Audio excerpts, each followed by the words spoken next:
Even I feel कि कोई trial भी नहीं होना चाहिए। यहाँ पे क्या है कि कोई भी ट्रायल होता है, उसके बाद चैलेंज होता है हाई कोर्ट में, फिर सुप्रीम कोर्ट में, तो justice delayed is justice denied I guess. डॉक्टरों के लिए कोई सुरक्षा नहीं है, विशेषकर महिला चिकित्सकों के लिए कोई सुरक्षा नहीं है।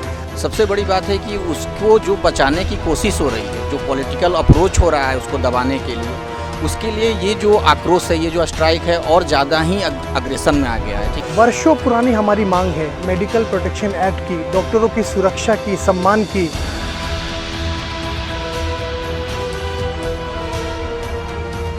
2022 में डॉक्टर अर्चना शर्मा का एक दयनीय घटना हुई थी जहां उन्होंने फोर्स्ड सुसाइड कर लिया था।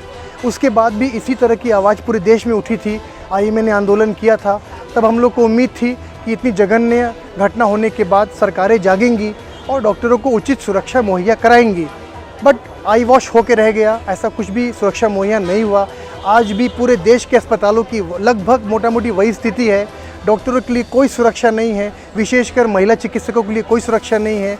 और उसका ये परिणाम है कि एक दयनीय घटना, एक हीनियस क्राइम कलकत्ता में आरजीकर अस्पताल में हमारी डॉक्टर के साथ हो गया है। सबसे बड़ी बात है कि उसको जो बचाने की कोशिश हो रही है, जो पॉलिटिकल अप्रोच हो रहा है उसको दबाने के लिए, उसके लिए ये जो आक्रोश है, ये जो स्ट्राइक है और ज़्यादा ही अग्रेशन में आ गया है। ठीक है, सारे लोग अब इसके विरोध में आ चुके हैं, सारे एसोसिएशन जो है विरोध कर रहे हैं ताकि इसमें जल्द से जल्द जो कल्प्रिट है उसको पकड़ के सज़ा दिया जा सके और कैपिटल पनिशमेंट जितना भी ज़्यादा हो सके, क्योंकि इस तरह का जघन्य कृत्य कोई इंसान के बस की बात नहीं है। और जो गिरफ्तारी हुई है सिर्फ एक आदमी का, और जो पोस्टमार्टम के बाद जो रिपोर्ट आ रही है, ये मुमकिन नहीं है कि सिर्फ एक आदमी उतना जघन्य अपराध कर पाएगा। तो सबसे इम्पॉर्टेंट है कि सीसीटीवी कैमरा होना चाहिए हर जगह, हर रूम, मतलब जो भी, जैसे कि वो जो पेशेंट थी, वो जो डॉक्टर थी, वो सेमिनार हॉल में गई थी रेस्ट करने के लिए, उसके वहाँ पे सेमिनार हॉल तो एक कॉमन एरिया है, वहाँ पे एक सीसीटीवी कैमरा होना चाहिए था, जो कि नहीं था। सेकेंडली सिक्योरिटी बहुत इंपॉर्टेंट चीज़ है। जनरली नाइट शिफ्ट में हम लोग काम करते हैं तो उस टाइम में बहुत इमरजेंसी केसेस आते हैं, बहुत बार ऐसे होती कि कैजुअलिटीज़ होती है, बहुत बार जो फैमिलीज़ होती है वो थोड़े एग्रेसिव हो जाते हैं, वो लोग इवन मारने पीटने पे उठ जाते हैं। तो वैसे टाइम में स्पेशली गर्ल्स है, वो लोग को तो बहुत ज़रूरत है कि एक पॉइंट ऑफ टाइम में वो there is a difference between men and women की पावर का, कि हम लोग रेजिस्ट नहीं कर पाते अगर वो लोग हमारे पीट करते हैं तो। सर सेफ्टी के नाम पे उतना स्ट्रिक्ट नहीं है जितना हमें एक्सपेक्ट करना चाहिए और हमें जितना एक्सपेक्टेशंस है गवर्नमेंट से। तो नॉर्मली अगर आप दूसरे जॉब्स में देखिए, थाने में आप एक पुलिस को ऑन ड्यूटी मारने का क्या पनिशमेंट, उसी समय आपके अगेंस्ट एक तो एफआईआर लॉन्च किया जाएगा, कोई ये नहीं। लेकिन यहाँ पर कुछ नहीं होता है सर, आप एक जन पीट रहा है कोई, तो यहाँ पर हम लोग ने ऐसे भी घटनाएं देखे हैं जहाँ पर हमारी सिक्योरिटी हमें भाग के छोड़ के चल जाते हैं। लॉ बन जाता है पर वो इम्प्लीमेंट नहीं होती है।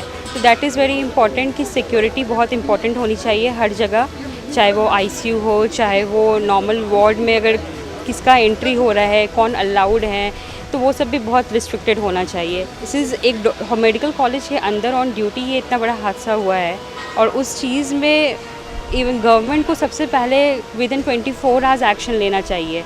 इतनी ईज जो भी हम लोग क्राइम सीन होता है उसको हम लोग पहले सील कर देते हैं, यहाँ पे उसी क्राइम सीन में वहाँ पे विद इन 24 आवर्स के बाद रेनोवेशन हो रहा है। तो दिस इज़ वेरी पैथेटिक, मतलब कि इतना ये साफ साफ दिख रहा है कि सारे मैटर को कवर अप करने की कोशिश किया जा रहा है। तो we will not accept this and we should all, मतलब whole nation should be together. ये बस हमारी बात नहीं है, सिर्फ डॉक्टर्स की बात नहीं है, it's about concern for every women in this. Mamata Banerjee की सरकार है सर वहाँ पे, और वो कल खुद ही रैली में खुद ही अपने प्रोटेस्ट कर रही है। ये तो सब समझ से परे है किसी से। बस यही तो मेन मुद्दा है कि होने के बाद ही प्रोटेस्ट होते हैं और वो भी दबा दिए जाते हैं जैसे तैसे करके। बस हम लोग की यही मांग है कि ये होने का वेट क्यों करें, उसको पहले क्यों नहीं रोका जा सकता है, उसको होने नहीं दिया जाए। कुछ ऐसा मतलब ठोस सा कानून बने जिससे कि लोग डरें ये करने से। जगह जगह आए दिन, ये ना ही कि डॉक्टर्स की बातें हैं, डॉक्टर्स तो छोड़िए, नॉर्मल पर्सन, आपको भी पता है कि हर दिन कहीं ना कहीं रेप, मर्डर, इस टाइप की घटनाएँ होती रहती हैं। देखिए, हॉस्पिटल के तरफ से सुरक्षा मुहैया कराने की बात है। आप यहाँ पे देखेंगे, यहाँ पे होम गार्ड लोगों की तैनाती रहती है। नाइट शिफ्ट में अक्सर ऐसा होता है कि जैसे एक गार्ड ड्यूटी पे आती है, ठीक है, बहुत बार आपको यहाँ पे बहुत बुजुर्ग लोग काम करते दिखेंगे। आप उनसे उनकी खुद की सुरक्षा की जिम्मेवारी नहीं ले सकते। वो हमारी सुरक्षा क्या करेंगे? अगर कोई मरीज़ का परिजन भड़क जाता है या उनके साथ बहुत सारे उनके साथ बहुत सारे लोग आ जाते हैं, तो वो खुद इतनी बुजुर्ग रहते हैं कि वो लोग खुद को नहीं सुरक्षित रख पाएंगे। लोगों को ये समझना चाहिए कि अगर वो किसी डॉक्टर पे हाथ उठाते हैं तो उससे क्या होता है, डॉक्टर तो मार खा लेगा, उसका काम है, वो तो इलाज करेगा ही, लेकिन उससे क्या होगा कि डॉक्टर फिर रिस्क लेना छोड़ देगा। अगर आपकी मरीज़ की हालत ख़राब है, वो सीधा ही कोशिश करता ना आपके मरीज़ को बचाने का, वो सीधा ही बोल देगा कि नहीं मेरे पास तो इलाज नहीं होगा, आप लेके चल जाओ, कहीं भी चल जाओ।